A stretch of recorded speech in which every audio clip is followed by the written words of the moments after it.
My name is Caden Arius Quint, but most people know me as Stooge. I'm on my way to the Thera planet, Thera 2 to be exact, where I will be forced to work at a base known as Crystal Blue. I'm a Lance Corporal in the EDF. I'm heading to CB as a sort of punishment for a past event, but I won't go into that just yet. Alright, lady and gent, we are finally here, Thera 2. We are entering the atmosphere, so please, find a secure seat and brace yourself.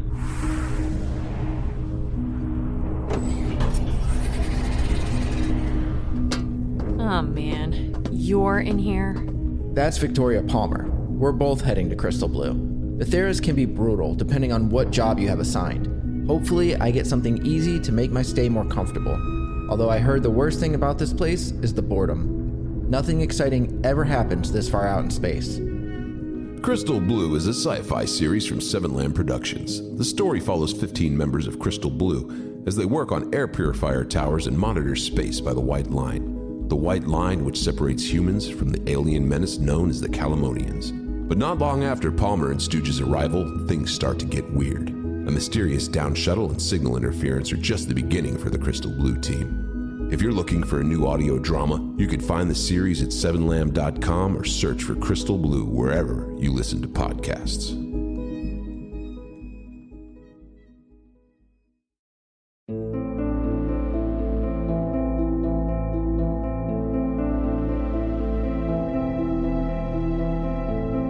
Seven Lamb Productions presents End of All Hope.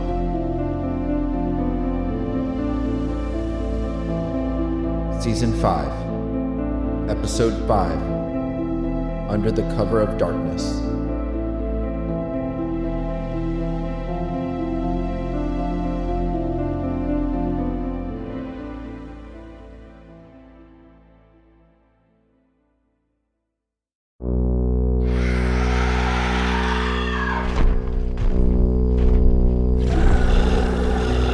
The large creature was coming down the street. The thing was the size of a dinosaur. There are thrashers too! Come on! I grabbed Bree and pulled her back into the den. We ran to the far window, which also faced towards the street. We crouched and peeked from the torn curtains. There were several thrashers running in the middle of the street, the large dinosaur-like creature giving chase. Is it attacking them? I don't know. All the creatures ran by. A few even went through the front yard of the house we were staying in. The large creature was close behind, its long arms swinging as it ran. The walls shook. A few antiques in the living room fell from their shelves. The giant creature closed in on the slowish thrasher. It grabbed onto the ground and pushed off, launching itself forward, coming down on several cars in the street. Oh my god. The creature lifted its head and looked around. Why did it stop? It caught one. A thrasher? Yeah. The creature lifted the struggling thrasher to its face, and in one swift movement, took a large bite out of it, ripping the flesh apart, tearing it into two. The back legs of the thrasher were all that was left, as the large creature chewed and swallowed, alien blood dripping from its massive jaws. The hulking beast cast a shadow over the whole house. It ate it? Yeah. Why? But I didn't answer. Instead, my eyes were fixated on the beast. It was the size of a T-Rex, but its arms were much larger. Its face was also flatter, stubbier. Pointed teeth jutted out from its mouth, from the top and bottom, like a crocodile. We watched it finish its meal in one more clean bite, chewing and quickly swallowing. Bits of flesh fell to the street below. The thing stood nearly 3 stories tall, but was right now hunched over, only barely showing us its side. After it ate, it looked around, sniffing the air. It looks like a dinosaur. It really does. What's it doing now? I don't know. Searching? For more thrashers? Maybe. The creature's front claws opened and closed rhythmically as it continued to sniff the air.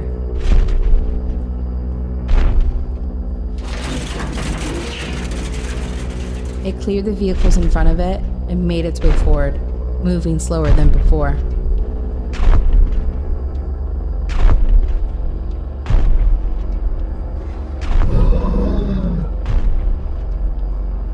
Even far away, we could see it behind the distant homes, lumbering along. You've never seen one like that before, right? No. That's what I heard in the woods. It had to be. That guy we found in the woods also mentioned a big creature. Maybe it came from the downed ship. I also thought back on me and Mark riding horseback through the woods, looking over the convoy of people. They walked through a trail of broken and uprooted trees. Did a creature like this leave that trail? Who knows? What are we going to do now? What do you mean, Bree? Tomorrow morning we're gonna get out of here. This whole area is dangerous. It's like we're living in the Cretaceous period. What if there's more of them? There probably is, but there's one good thing about their size. What? They can't really sneak up on us. She forced a weak smile. Not that I meant it as a joke, but I said that to comfort her. And me. It didn't work. And I didn't see either of us falling asleep tonight.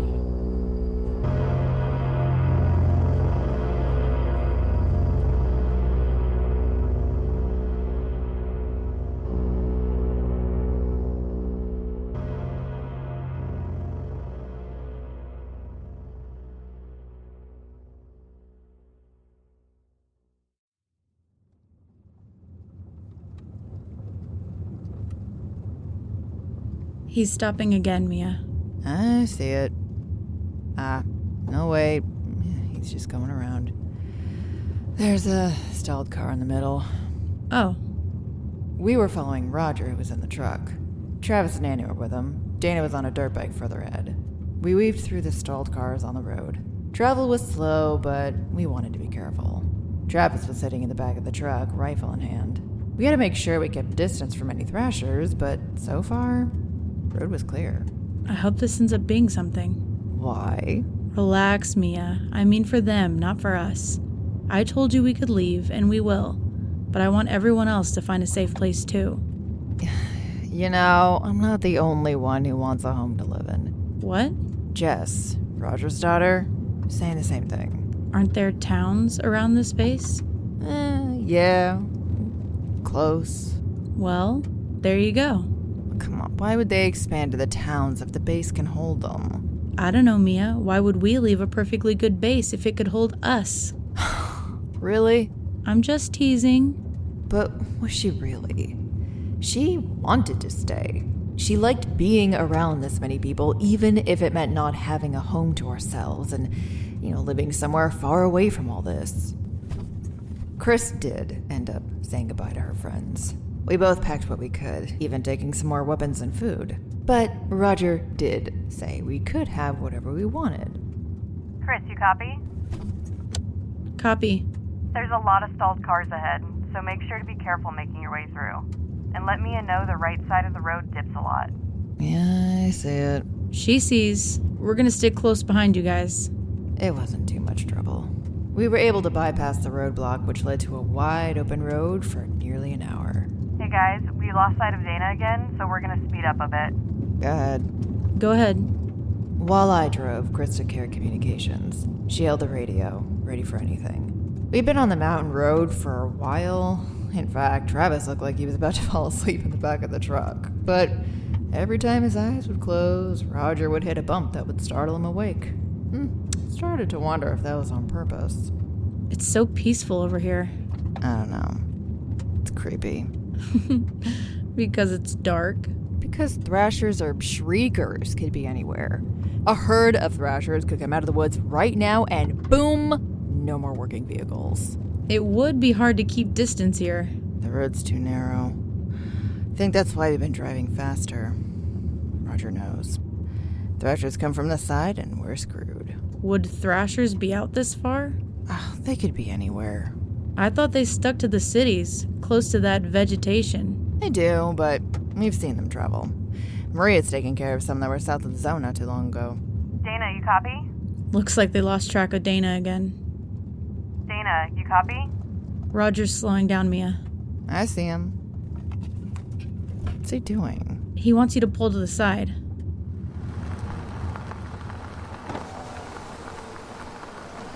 I pulled up next to the truck. Annie rolled down her window as Roger leaned over. Mia, we haven't seen Dana in a while. Where'd he go? He kinda just took off. He knows we're following him. Like, why would he go so far? I told him to skid ahead, but damn, it's been a while. We need to get off this road. It's too narrow. That's what I told Annie. I'll try him again. Dana, you copy? Hey, look. Here he comes. Travis was leaning on the roof of the truck, pointing ahead. The single headlight coming our way.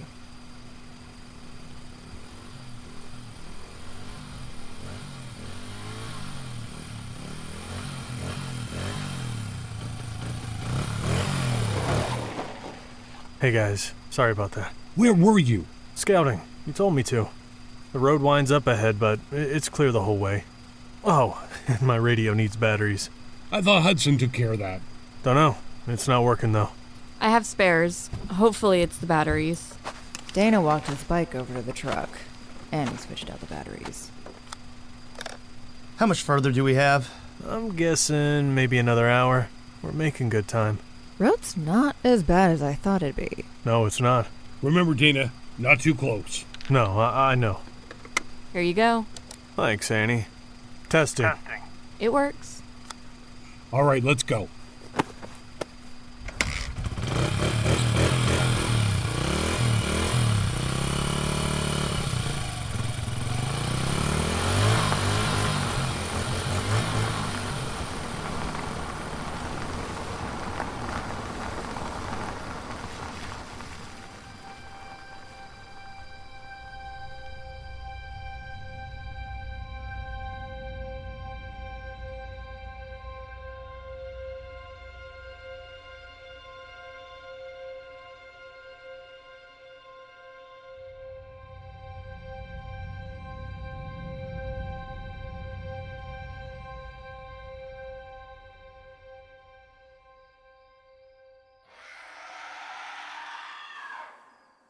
It was still dark out, but the sun would be rising in a few hours.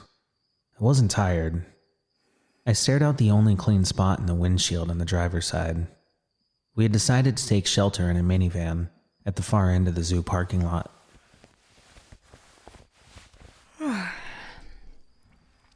Jay? Yeah?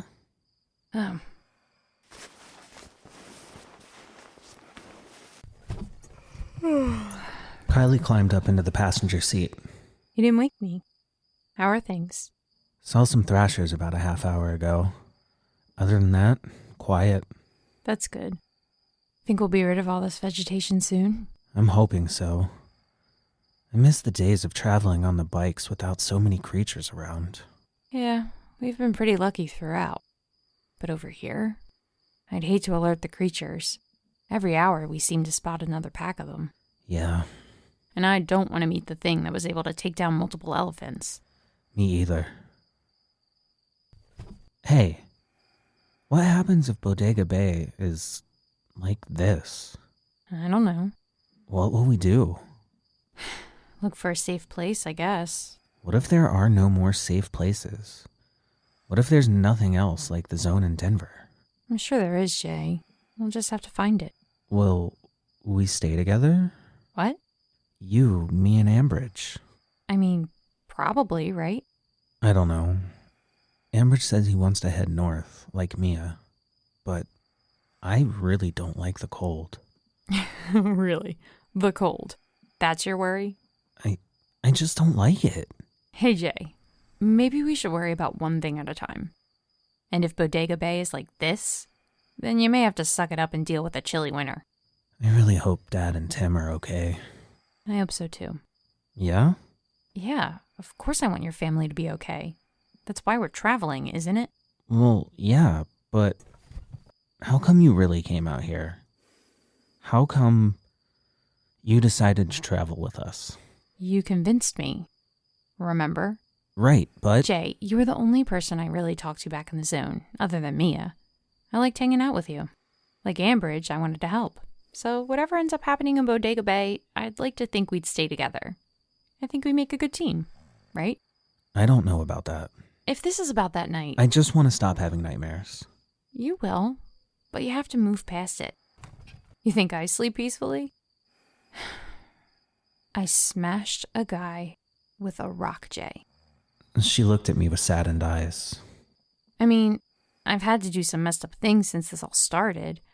Shit, the first time I killed a shrieker, it was when me and Mia were attacked in the zone. Not long after we first met. Really? Yeah, before Roger arrived. We were quarantined. There was a misscreening, and these two people turned and tried to attack others. We were fenced in with them. Did you have a weapon? I had a knife. One I snuck in. So, you saved those people? Mia helped. We killed both of them before they were able to bite anyone else. I told Ambridge that the other night was the first time I killed actual people. Which I guess is technically true. But I often think about all the shriekers I killed. They were once people, and, well, that doesn't make it any easier. I know what you mean. You do? I nodded. We sat there for a little while, silent. You really think we make a good team? Look how far we've made it. We may not be an A team, but I give us a respectable B+. I spun around to see Ambridge sitting up. How's it looking outside? Dark and quiet. Good. Are we being too loud for you, Ambridge? No. Talk away. Just don't attract any thrashers. I need a few more hours of beauty sleep. We'll keep it down. Okay. Sounds good. Ambridge plopped back down and rolled over, curling up on the back seats. If you want to get some sleep, Jay, you can. I'm not really tired yet, so if you want the company... Sure. Yeah. She smiled and leaned back in her seat. What's the matter now, Jay? I keep thinking about the note I left for Ava and Mark. The one you painted? Yeah. Why? I forgot to put my name. I just said, in Bodega Bay. So, if they ever see it, how will they know it's me? Well, if they ever see it, they'll know when they get to Bodega Bay. Right? Yeah, I guess so. So, you don't like the cold, huh? Not at all.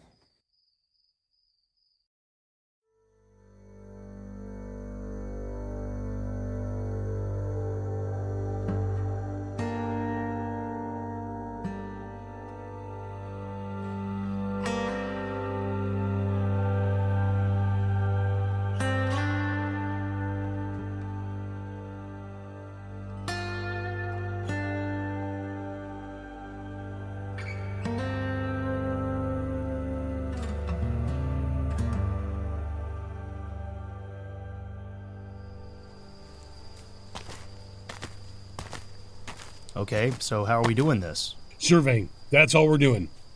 We just want to scut it out. Make sure everything they said was true. It was nearly 5 in the morning, and we weren't that far from where the military base was supposed to be. So, parked the vehicles in a small dirt lot just off the road on the outskirts of the forest. You don't think they could have heard us, right? It's possible. It's a quiet night, but we're still a ways away. On foot, it'll take us like 30 minutes, maybe a little more. And so what if they did hear? They wouldn't know it was us. It could still put them on alert. Well, that's why we're leaving the vehicles here. Travis jumped down from the truck bed and clicked on his flashlight. It was pitch black without the cloud cover. Dana held out a map, which Travis illuminated. We're here. We just need to head this way. This is all open, though, right? But hilly. If we stick to the wood line up until this point, we can take this small road and head up. There's also a wooded area here. Who stays with the vehicles? Who do you think, Travis? Me and Chris will stay here. Roger handed me the key to the truck. But before we leave, let's load the bike and back. In case we need to leave in a hurry. Exactly. Dana went and grabbed the bike. We'll still have the radios, but turn them down. And try not to use them if you can, just in case they pick us up. But if you have any issues, call us, Mia. Same goes for you. We'll be back in an hour. Hour and a half tops. That's a little optimistic. No, we're going to do this quickly. He put his arm on my shoulder and nodded comfortingly. Dana and Travis quickly loaded the bike into the back of the truck, and then they all took off.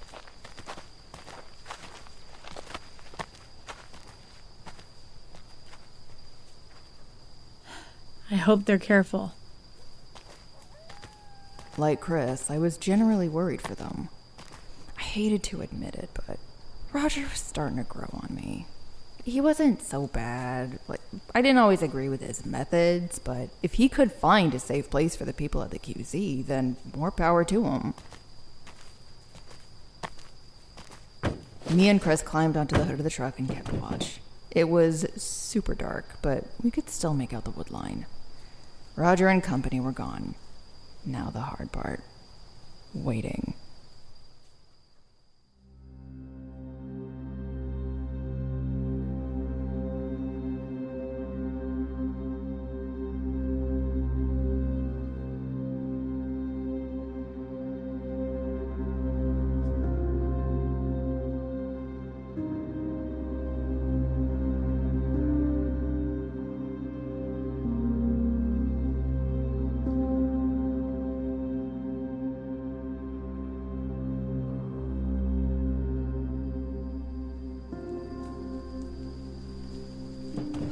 How long's it been?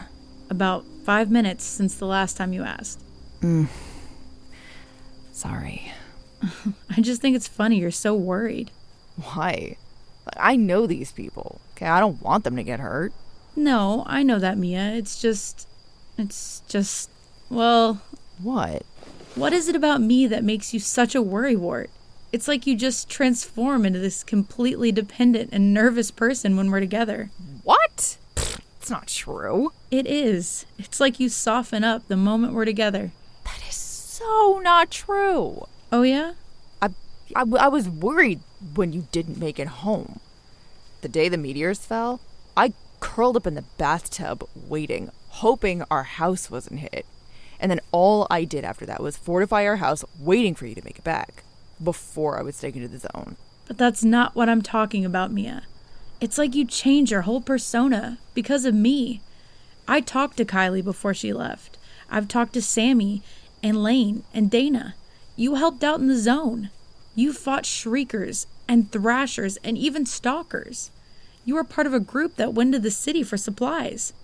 Roger respects the work you put in. And even before all this, you were a biker chick who went to the gun range for fun. Oh, that was years ago. Okay, sure. But the zone wasn't. So explain that. I don't even know what you're asking. Why do I change you so much? You know why. I love you, Chris.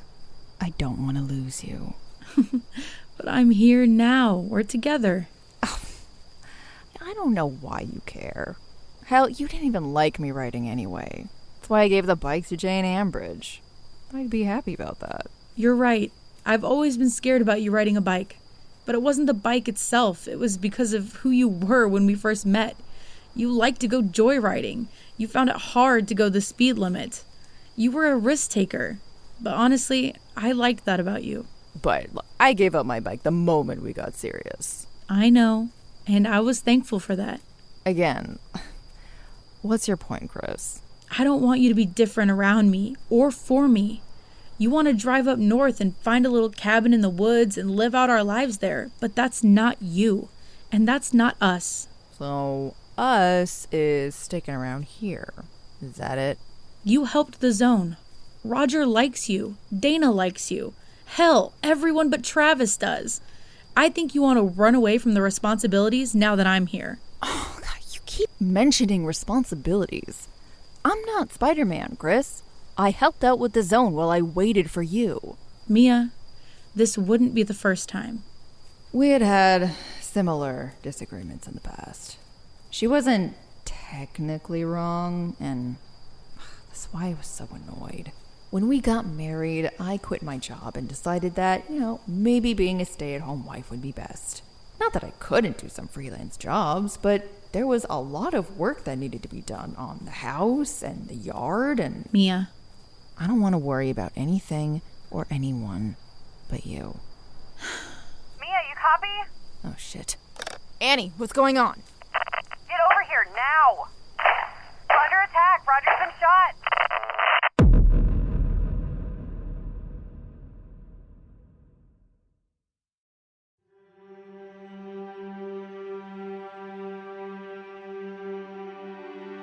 End of All Hope.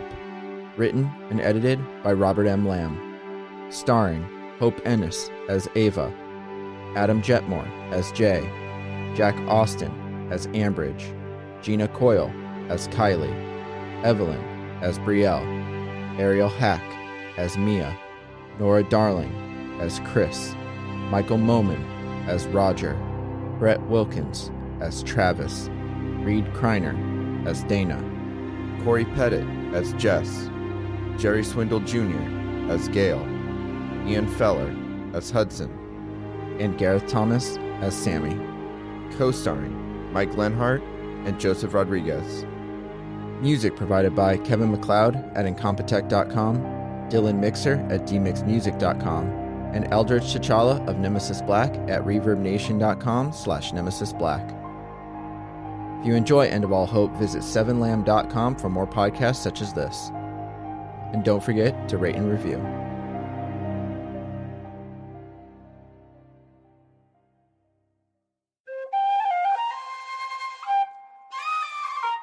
This has been a 7 Lamb production.